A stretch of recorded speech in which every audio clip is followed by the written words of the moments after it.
Esta es la historia de un chico que un día se despierta escuchando numerosos alaridos, aunque sigue en cama, y posteriormente un nauseabundo olor a carne quemada entra por su ventana. Tras lo cual oye disparos, gritos que parecen sobrenaturales y están cerca. Finalmente un choque y una explosión que lo impulsa a levantarse, asomarse a la ventana y ver que el infierno ha llegado a la tierra. Yo creía que otra vez todo venía de mis pesadillas, y que, si bien me estaba despertando, aquellos terribles alaridos eran alucinaciones auditivas, pues aún padecía de cierta somnolencia propia de ese pesado estado de tránsito entre el sueño y la vigilia. No obstante, pasó un rato, y los gritos persistían con una fuerza preocupante, como si no estuviesen en mi mente, y proviniesen del exterior de las paredes de este 12º piso en que tengo mi pieza. Eran gritos de muchas personas, y en distintos tonos. Mujeres, hombres, adolescentes, y ancianos. Alaridos que no solo reflejaban pánico extremo, o desesperación, sino que en algunos casos expresaban palabras, o frases, aunque yo no podía entender, ni me interesaba mucho, bien qué demonios decían, quizá por mi somnolencia. Y pues, vivo en el centro de la ciudad, en el 12º piso de un edificio alto, viejo, y aburrido, donde a menudo, a pesar de estar bastante arriba de todo el ruido, me despiertan ciertos imbéciles que se ponen a pitar, o a insultar sabiendo que el tráfico está congestionado, y no ganarán nada portándose como animales. Eso es lo común, porque algunas veces ocurren accidentes de tráfico, y los morbosos se aglomeran a ver si encuentran un poco de gore en vivo, o bien a una ambulancia que emite su desesperante sonido, al no poder abrirse paso en la marea de coches. Incluso, aunque estas ocasiones son contadas, se incendia alguna casa, o edificio en los alrededores. Vaya, y pensar en lo que me dijo la dueña del edificio cuando firmé el contrato de alquiler hace 7 meses. Es el centro, todo está muy cerca, y en este piso hay una vista maravillosa de la ciudad, además de que aquí no llega el bullicio. Sí, claro, no llega el bullicio. Y los gritos que estoy escuchando, vieja estafadora, ¿me vas a decir que me fumé un porro, y por eso los oigo? Algo así, habría querido decirle a la dueña del piso si la tuviera aquí, porque todo el infernal coro, uso la palabra irónicamente, me seguía perturbando, aunque me llamaba la atención algo en la manera de gritar de esa gente. Una cosa extraña, que no conseguía entender bien qué era. Me parecía que tenían más profundidad que los gritos comunes, que la textura del sonido era un poco diferente, que las emociones que reflejaban tenían algo que se salía de lo normal. ¿Era eso, o acaso me estaba sugestionando, y simplemente se trataba de una huelga, u otro tipo de manifestación? Si era una huelga, ¿qué les estaban haciendo para que griten así? Si no era una huelga ni una manifestación, ¿era un accidente de tráfico múltiple, o algún horrible atentado terrorista cuyos heridos no dejaban de gritar? Si era algo importante como parecía, seguramente lo vería pronto en los noticieros de mediodía. Pero eso sí, no me iba a levantar de la cama, no con la pesadez y la somnolencia que tenía, aunque hacía un irritante calor que parecía de mediodía, cosa inusual en febrero. Quise intentar dormir un poco más, pero fue en vano. La estrepitosa polifonía continuaba jodiéndome los tímpanos y la tranquilidad. Estando así, lo mejor que pude hacer fue afinar mi oído a ver si conseguía distinguir palabras que me revelaran la razón de tanto escándalo y caos. Al hacerlo, no distinguí nada, pero sí que me terminé de amargar al percibir que un olor perturbador entraba por mi ventana. Quizá el olor ya estaba antes, y la somnolencia, que ahora era mucho menor, no me había dejado percatarme de su presencia, o de su maldita presencia, para ser exacto, pues era el desagradable aroma de algo quemándose, que no era madera, ni papel, ni plástico, ni nada que conociera. Ese olor no solo entraba por mis fosas nasales, que se habrían suicidado si tuvieran voluntad, sino que se filtraba por todos los poros de mi cuerpo, impregnándome con su asquerosidad. Me cago en su puta madre. Grité yo, ya fuera de mí, golpeando con todas mis fuerzas la pared que estaba junto a un lado de mi cama, tan duro que después tuve que insultarme porque casi me dejó sangrando los nudillos de mi mano derecha. ¿Cómo podía ser? Primero el ruido, y ahora ese olor desquiciante, que se acabaría pegando en toda mi pieza. Si no me levantaba a cerrar la ventana, y sin embargo, no, yo seguía allí acostado. Esto no puede ser peor, pensé yo ingenuamente, pues justo en ese instante escuché disparos. Disparos de armas de fuego, oh Dios. ¿Acaso estaban filmando una película de acción, o terror en los alrededores? No aguantaba más, no quería levantarme, e intentaba calmarme aferrándome a la absurda idea de la película, cuando de pronto el corazón se me subió a la garganta, y los escalofríos me sacudieron por completo, haciendo añicos la ya reducida somnolencia que me quedaba. No, no, y no. No, señores, ustedes jamás escucharán algo así, al menos no mientras vivan, y espero que tampoco después. Eran gritos inhumanos, gritos que por su intensidad y claridad era evidente que no venían de la calle, sino de fuentes localizadas a unos pocos metros de mi ventana, que por fortuna no me mostró nada porque tal vez, así como estaba en esos momentos, tranquilamente podía haber muerto de un paro cardíaco. Yo solo les diré algo. Busquen horas, días enteros si lo desean, busquen las voces más infernales que puedan encontrar en el black metal, o algún otro género salvaje, y ni con eso conseguirán algo que sea la mitad, no se diga más, de aterrador de eso que escuché. Con el brazo temblando me persigné, yo que jamás voy a misa, y tengo pósters de grupos musicales con estética algo satánica. Tenía gotas de frío sudor en la frente, mis palpitaciones eran tan rápidas como las de un atleta en pleno maratón, y mi respiración era más agitada que nunca. Yo quería calmarme, pero en ese estado mi mente no producía pensamiento alguno. Hasta que escuché el choque de dos vehículos, y seguidamente una explosión, tan fuerte como si hubiese reventado uno de esos camiones que transportan gas. No sé cómo es que el vidrio de mi ventana no se rompió, y mis tímpanos sobrevivieron, pero al menos la explosión me calmó un poco con respecto a los gritos que había escuchado cerca de mi ventana.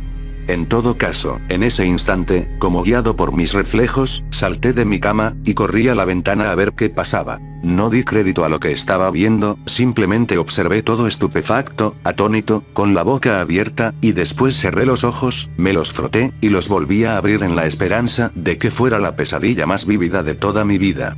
Nada desapareció. La escena infernal persistía, desafiando mi sentido de la realidad, amenazándome con sumirme en la locura. Las personas corrían de un lado a otro gritando, intentando escapar de algo que no alcanzaba a ver o descifrar. Había coches empotrados contra las paredes, abandonados por sus ocupantes, o chocados con otros coches, y muchos de ellos ardían en llamas. Un camión cisterna ardía en la mitad de la amplia calle principal.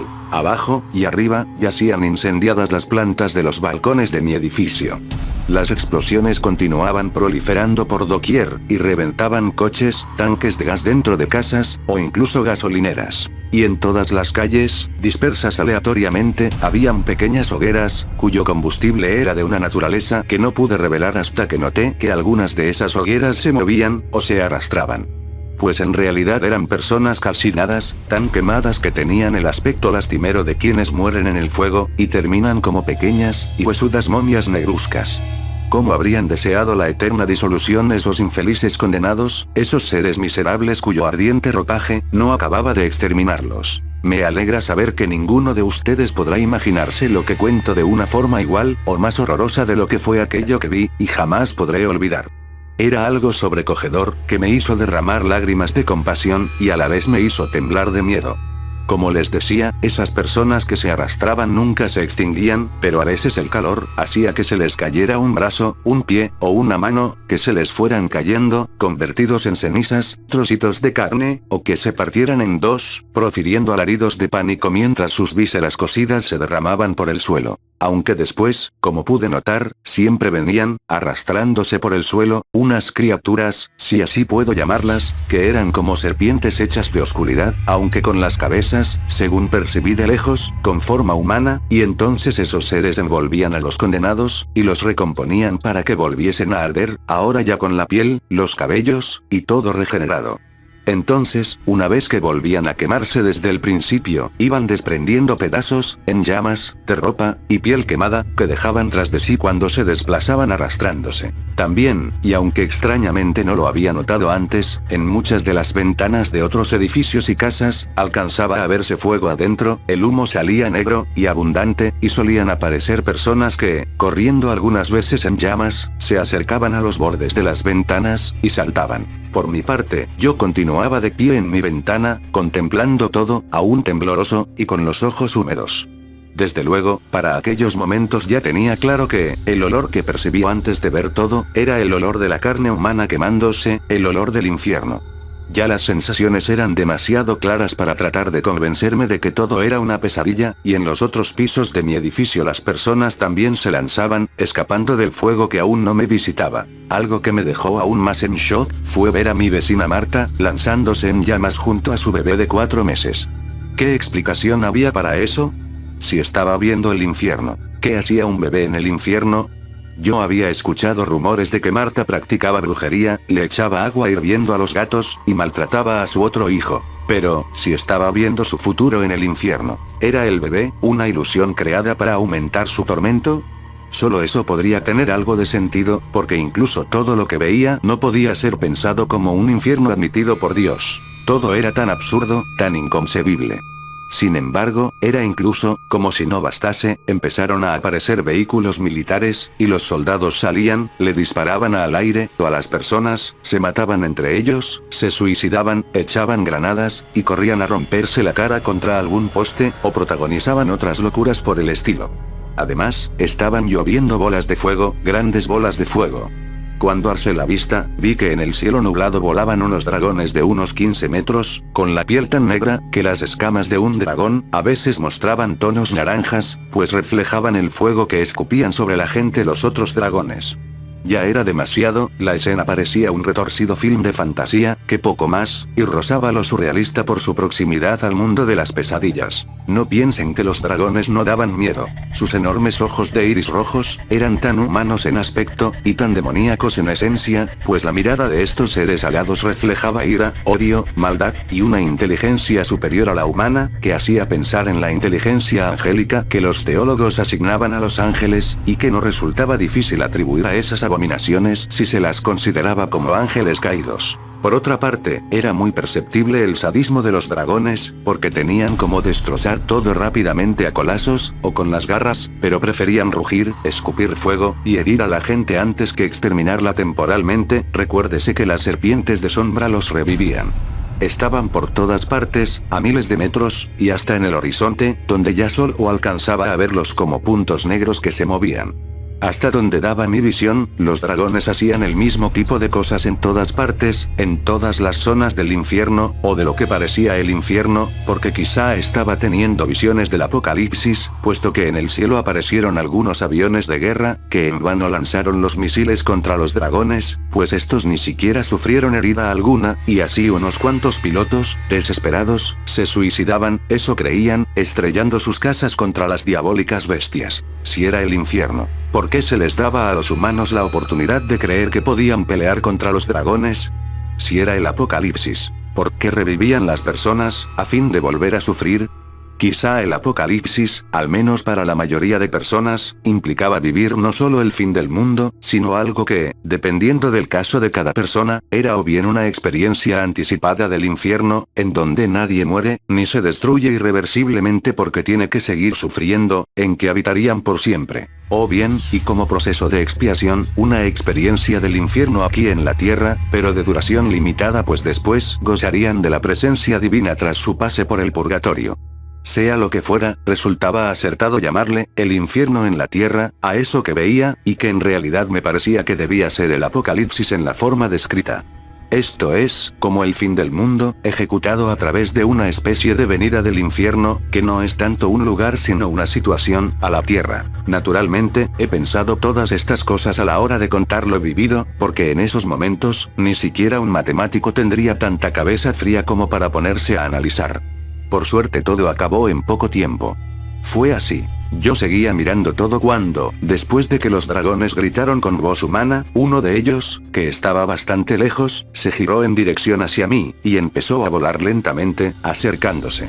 Quería correr, pero ni siquiera podía voltear la cabeza, era como si una fuerza misteriosa me obligase a estar quieto, esperando lo peor. Lágrimas de intenso terror brotaban de mis ojos, a medida que el dragón se aproximaba, aunque estando a unos 3 metros se detuvo. Me miró fijamente, y entonces, súbitamente, y velozmente recordé las mayores maldades que había cometido en vida, a la par que sentía gusanos invisibles moviéndose adentro de todo mi cuerpo. Después mi mente volvió a lo que estaba viviendo, y el dragón abrió su enorme boca mostrando sus colmillos enormes, y delgados, dispuestos en hileras al igual que un tiburón. Lo último que recuerdo, es el intenso resplandor naranja de ese torrente de fuego, y el calor insoportable, y distinto a todo cuanto había conocido. Un calor que te quemaba cada célula antes de destruirte, un calor que no era solo físico, sino también espiritual, pues yo que toda la vida me pregunté en dónde diablos estaba, esa estúpida fábula del alma, yo sentí entonces por primera vez a mi alma, ardiendo en las llamas implacables del infierno. Tras eso, vino un instante de duración indiscernible, y dolor infinito, después sentí que caía, y caía sin parar en un vacío sin fondo, y finalmente, como si acabase de caer sobre mi cama, aunque en realidad esto nunca ocurriese físicamente, me encontré a mí mismo en mi cama, boca arriba, con los ojos bien abiertos, y el corazón latiéndome a toda velocidad. Grité una y otra vez allí en mi cama, con gotas heladas en la frente, con el cuerpo temblándome de nerviosismo. Después me calmé, miré alrededor, me froté los ojos, vi que todo estaba como antes del horror, volví a proferir alaridos de desesperación para desahogarme, y finalmente me quedé allí, sentado en mi cama, con las piernas extendidas, y la espalda ligeramente encorvada, mirándome las palmas de las manos como un enfermo mental, intentando convencerme de que solo fue la peor pesadilla de mi vida, o al menos eso creía hasta que giré mi cabeza a la derecha, y vi que allí, sobre mi velador, yacía un pequeño, poco más grande que una canica, trocito de carne chamuscada. Al verlo, grité de nuevo como desaforado, y después lo tomé. Lo olí, y comprobé que tenía el mismo olor que la carne humana chamuscada. Pese al inmenso nerviosismo, pensé en guardarlo a modo de evidencia, nunca sería una prueba, de que todo lo que vi fue real, pero el pedacito de carne quemada se secó rápidamente, hasta reducirse a un montón de cenizas que se me escurrieron entre los dedos, cayeron sobre mí, y se desvanecieron para siempre, igual que mi cordura.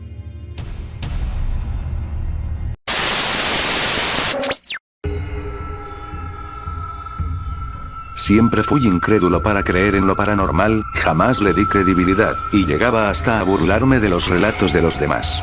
Los creía ingenuos y débiles, hasta que llegó el momento de que me tocara experimentar a mí.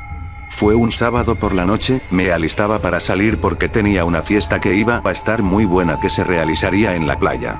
Yo estaba emocionado debido a que también iría Marcia, una chica de la cual estaba enamorado hace mucho tiempo, de manera que me puse mi mejor ropa, el mejor perfume, y salí decidido a conquistarla.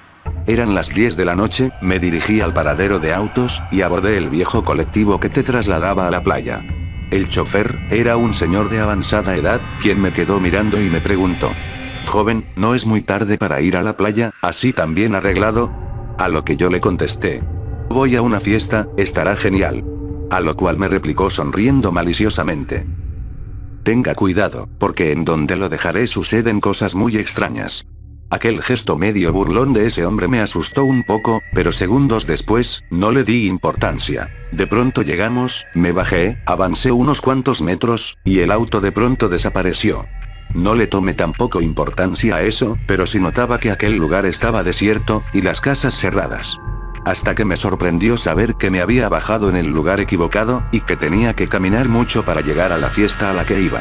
Entonces apresuré mis pasos para no demorar, en cierto modo esa soledad, y la brisa del mar me relajaban, pero pasados 10 minutos el ambiente se empezó a sentir triste, y a lo lejos noté que una extraña señorita caminaba en dirección a mí.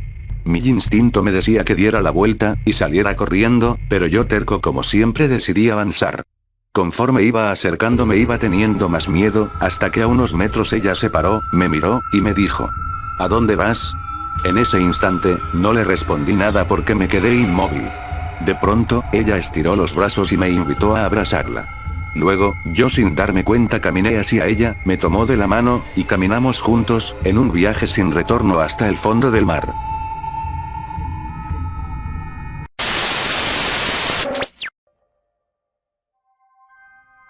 Muchas personas en el mundo han jugado a los juegos de los espíritus. El juego de la Ouija, aunque siempre recomiendan no hacerlo ya que pasan cosas extrañas, y no hace bien a la mente de los jugadores. Pero uno por curiosidad lo hace.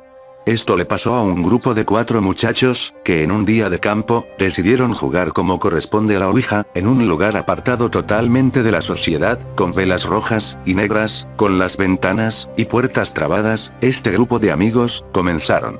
Aunque al principio les costaba contactar a algún ser del más allá, a las 2 a.m., en punto, la copa comenzó a moverse. Las preguntas eran simples, solo preguntaban la historia del espíritu.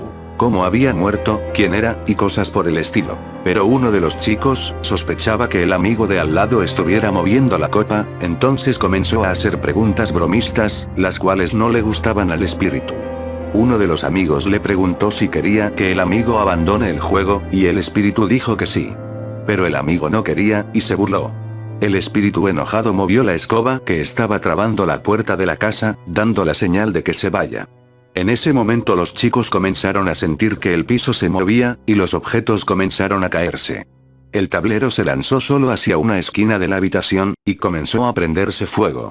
Los muchachos estaban rodeados de llamas de fuego que se meneaban diabólicamente mientras se acercaban, poco a poco a los muchachos para tragárselos vivos. Fue en ese entonces, cuando los chicos comprendieron de que si no hacían que el muchacho se vaya de ahí, el espíritu se pondría furioso, y acabaría matando a todos.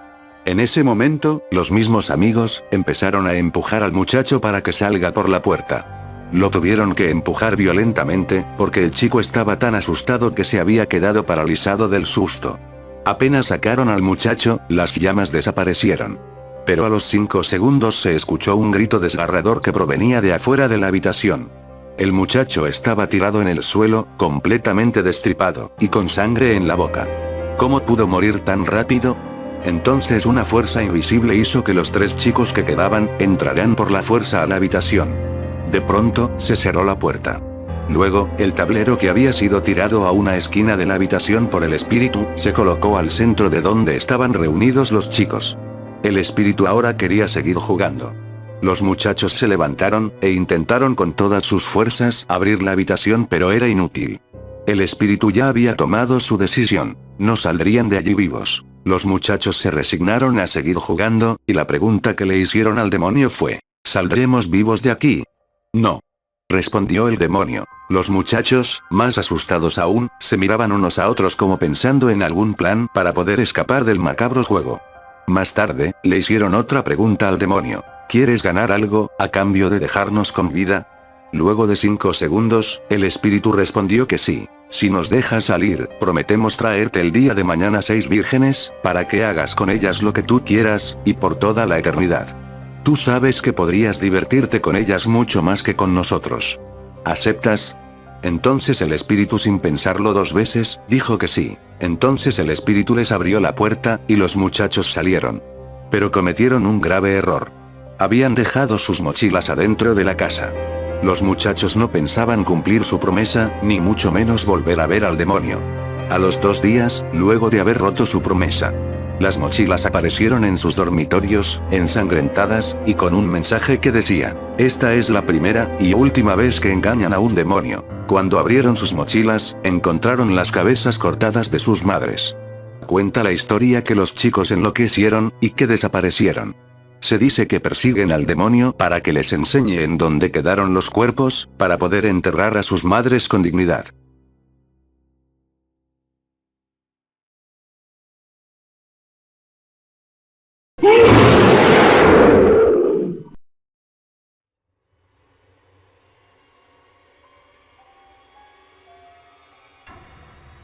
Muy bien amigos de YouTube, eso fue todo, no olviden en darle manita arriba por si les gustó el video, comentar y suscribirse.